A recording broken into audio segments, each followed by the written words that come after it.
여러분 안녕하십니까, 강시혁 변호사입니다. 트럼프가 대이란 강력 선택지를 검토하겠다. 강력 선택지를 검토하겠다는 말은 이란에 대한 공격을 시사하는 거죠. 이렇게 얘기한 가운데 이란에서 협상하자고 연락이 왔다라고 말했습니다. 압박과 대화 메시를 동시에 발신한 건데요. 즉 두 가지 지금 선택지, 하나는 압박을 해서 공격을 할지 아니면 대화를 할지인데, 이란 쪽에서 협상하자고 연락이 왔다는 겁니다. 회담 조율 중이지만 개최 전에 행동해야 할 수도 있다. 회담 조율은 중이지만 그 전에 행동 개시가 필요할 수도 있다라고 말해서 언제든지 공격할 수 있다는 뜻을 표하고 있습니다. 그린란드가 우리를 더 필요로 한다. 이 어떤 방식이든 그린란드를 갖게 될 것이다 라고 말했습니다. 즉 이란에 대해서는 이란에서 협상하자고 연락이 왔다라고 말을 하는가 하면, 그린란드에 대해서는 어떤 방식이든 그린란드를 갖겠다는 강력한 의사를 표한 것입니다. 도널드 트럼프 미국 대통령은 반정부 시위가 이어지는 이란과 관련해서 대화와 압박의 양면 메시지를 냈습니다. 트럼프 대통령은 플로리다 palm비치에서 워싱턴 DC로 이동하는 전용기 에어포스 1에서 이란에 대한 미국의 군사 개입 가능성과 관련해서 기자들의 질문에 대해서 우리는 이 사안을 매우 심각하게 보고 있다. 군도 이 사안을 살펴보고 있다고 말하면서 몇몇 강력한 선택지들을 살펴보고 있고 결정을 곧 내리게 될 것이라고 말했습니다. 트럼프 대통령은 이란 정부의 대응에 대해서 그들이 지도자들인지 모르겠지만 아마도 그들은 폭력으로 지배하고 있는 것 같다. 그들이 지도자인지 모르겠다는 말은 이란 지금 지도부에 대한 불신을 드러낸 거죠. 그러면서 그들이 폭력으로 지배를 하고 있는 것 같다. 다시 말하면 미국의 개입이 정당화된다는 얘기를 하고 있는 겁니다. 그러면서 트럼프 대통령은 우리는 1시간마다 이란 상황을 보고받고 있고 그에 따라 결정을 내릴 것이라고 말했습니다. 미국과 적대적인 관계인 이란에서는 2주째 반정부 시위가 이어지고 있고 이란 정부의 강경 진압으로 수백 명의 사상자가 나오고 지금 2,000명까지 사망했다는 얘기도 나오고 있습니다. 트럼프 대통령은 정부 당국자들로부터 이란에 대한 군사 개입 옵션을 보고받고 실행 여부를 검토하고 있는 것으로 전해졌습니다. 이와 함께 트럼프 대통령은 이란 정부가 미국의 협상안을 제안해 왔다면서 대화 가능성도 거론했습니다. 트럼프 대통령은 이란 지도자들이 어제 전화했다면서 이란 정부가 미국과의 협상을 원하고 있다고 전했습니다. 이란에서 전화 왔다는 겁니다. 이어 그들은 협상하기를 원한다면서 그들은 미국에 계속 두들겨 맞는데 지친 것 같다고 말했습니다. 이란이 이제 미국의 협상 카드를 내밀었다는 것은 결국은 항복하겠다는 것과 별 차이가 없다고 보면 됩니다.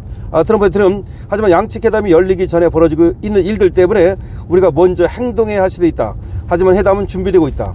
그러니까 한쪽으로는 회담을 준비하고 있지만 지금 이란에서 사륙전이 벌어지고 있기 때문에 그 전에 미국이 개입할 수도 있다는 뜻을 분명히 하고 있습니다. 트럼프 대통령은 또 이란에서 인터넷이 70시간 이상 차단된 것과 관련해서 가능하다면 인터넷을 다시 살릴 수도 있을 것이라면서 인공위성 인터넷망 스타링크를 운영하는 일론 머스크 테슬라 최고 경영자와의 통화할 예정이라고 밝혔습니다. 지금 스타링크를 통해서 지금 인터넷이 차단된 이란에서 다시 이 통신이 가능하도록 하겠다는 겁니다. 일론 머스크가 무료로 말이죠, 이 스타링크를 또 쓸 수 있도록 했다는 얘기도 나왔습니다. 베네수엘라에서 스타링크를 무료로 썼다는 얘기도 나오고 있는데 이란에서도 같은 일이 벌어질 것으로 또 예측이 가능한 겁니다. 트럼프 대통령은 니콜라스 마두로 대통령 체포 이후에 베네수엘라 상황과 관련해서도 말을 했는데요. 우리는 잘하고 있다. 그쪽 지도부와 매우 잘 협력하고 있다고 밝혔습니다. 그쪽하고 협력이 잘 되고 있고 우리가 잘하고 있다고 얘기한 겁니다. 그러면서 베네수엘라 야권 지도자 마리아 코리나 마차도를 오는 13일 또는 14일에 만날 수 있다고 말했습니다. 마차도를 만나겠다는 말입니다.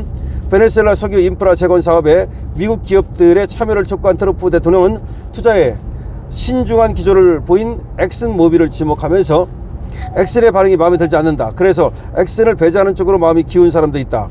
그들은 너무 얕게 행동하고 있다. 다시 말하면 엑슨모빌 보고 트럼프가 베네수엘라에 가서 투자하자, 같이 들어가자 그랬는데 엑슨모빌에서 조금 난색을 표하고 있는 거야. 왜 그런지 아십니까? 옛날에 미국의 민간 기업이 베네수엘라에 들어가서 투자를 엄청 했거든요. 석유 기업이. 그런데 차베스가 나타나서 국유화시켜 버렸거든. 그러니까 엄청나게 손해를 봤어요. 그러니까 이번에도 아직은 좀 보겠다는 것이, 그러니까 안 하겠다는 게 아니라 베네수엘라 상황을 좀 보면서 들어가고 싶은 거야. 엑슨모빌은 먼저 들어갔다가 괜히 돈만 쓰고 나오는 게 싫은 건데, 그걸 갖다가 트럼프 대통령이 마음에 들지 않는다, 너무 얕게 행동하고 있다고 비판을 하고 있는 겁니다. 트럼프 대통령은 지난 9일 백악관에서 미국 석유회사 대표들과 만나서 베네수엘라에서의 안전을 보장하겠다면서 투자 참여를 촉구한 바 있습니다. 내가 이제 안전하게 해줄 테니까 투자 좀 하라라는 얘기입니다. 그러나 이 자리에서 엑슨모빌의 지금 최고 경영자는 현재 베네수엘라와의 법적, 상업적 제도와 틀을 보면 투자 불가능한 상태다. 그러니까 이 지금 상태에서는 지금 법적으로, 상업적으로 이 제도를 먼저 만들어 놔야지 지금 무조건 먼저 들어가라는 것은 아니지 않느냐, 이렇게 얘기했던 겁니다. 트럼프 대통령은 말이죠, 자신의 소셜미디어를 통해서 베네수엘라에서 쿠바로 지원되는 석유나 자금을 차단하겠다. 베네수엘에서 쿠바로 가는 돈 내지는 석유 모두 차단하겠다. 쿠바와 어떤 종류의 합의를 기대하는 것이냐는 질문에 우리는 쿠바와 이야기하고 있다. 머지않아 알게 될 것이다. 즉 쿠바도 이제 미국의 무릎을 꿇으라는 얘기입니다. 쿠바로 가는 유조선을 납포할 계획이 있는지에 대해서도 즉답을 피하면서도 우리에게 석유 분야에서 큰 관심을 보이는 사람이 정말로 많다. 다시 말하면 이제 쿠바로 빠져나가는 석유를 차단하겠다는 뜻을 밝혔습니다. 그런가 하면 트럼프 대통령은 그린란드와 관련해서는 군사행동을 검토할 것이냐, 아니면 다른 거래를 생각하고 있느냐는 질문에 대해서 우리가 그린란드를 가지지 않으면 러시아나 중국이 가질 거다. 나는 그런 일이 일어나지 않도록 하겠다. 절대 그런 일이 일어나도록 두고 보지 않겠다. 어떤 방식이든 우리는 그린란드를 갖게 될 것이다 라고 말했습니다. 트럼프 대통령은 또 그린란드는 러시아나 중국이 그 지역을 장악하길 원하지 않는다. 우리가 그들을 필요로 하는 것보다 그들이 우리를 더 필요하고 있다. 이렇게 또 얘기를 했습니다. 자, 트럼프 대통령이 그러니까 지금 세 가지에 대해서 얘기를 한 건데요. 첫 번째, 이란과의 관계에 대해서 얘기를 했습니다. 이란에서 전화 왔다는 겁니다. 걔들이 협상을 원하고 있다는 겁니다. 두 번째, 베네수엘라 여기 들어가려겠다는 겁니다. 그래서 석유 기업이 들어가서 베네수엘라 석유를 미국이 완전히 통제하고 쿠바로 빠져나가는 것도 통제하고 그렇게 해서 석유 산업을 일으키겠다는 건데, 그래서 미국의 중요한 에너지 기업 엑슨모빌한테 투자하라 그랬더니 엑슨모빌이 약간 난색을 표하고 있다. 지금 상황에서는 들어가기 어렵다. 그러니까 트럼프가 엑슨모빌도 그러다가는 빠진다, 너는 안 넣어준다 라고 하면서 지금 마음에 안 들어 라고 하고 있는 겁니다. 그 다음에 그린란드에 대해서는 그린란드 어떤 방식으로든 반드시 가지겠다, 이 말을 했습니다. 우리가 안 가지면 중국이나 러시아가 결국 갖게 될 것이다. 그렇기 때문에 어떤 방식이든, 여기서 어떤 방식이든 것은 돈으로 사는 것이든 아니면 무력으로 침공을 하는 것이든 어떤 방식이든 갖겠다라고 얘기를 했습니다. 거침없는 트럼프입니다. 거침없는 트럼프. 정말 어떻게 보면 말이죠, 현대판 황제라고도 부를 수 있을 것 같아요. 옛날에 뭐 나폴레옹이나 또는 뭐 알렉산더나 뭐 징기스칸이나 이런 사람들이 말하자면 영토를 정복하고 세계 정복을 한 그런 사람들인데요. 거기에 비유할 수 있습니다. 왜 그러냐? 현대의 어떤 전쟁은 지금 영토를 빼앗는 전쟁이 아니거든요. 현대의 전쟁은 뭐냐면 결국은 누가 경제 주도권을 가져가느냐, 경제 패권을 누가 가지느냐, 그리고 세계 패권을 누가 가져가느냐, 이런 건데, 전쟁 안 하고도 세계를 갖다가 사실상 다스리는 것과 마찬가지니까 트럼프 황제라고 부를 수 있겠죠. 이렇게 막강한 그런 권력을 가졌던 사람이 아마 역사상 없었을 겁니다. 그리고 미국 군대를 2,000조 원을 투자하는 그런 최강의 군대를 만들겠다는 거 아니겠습니까?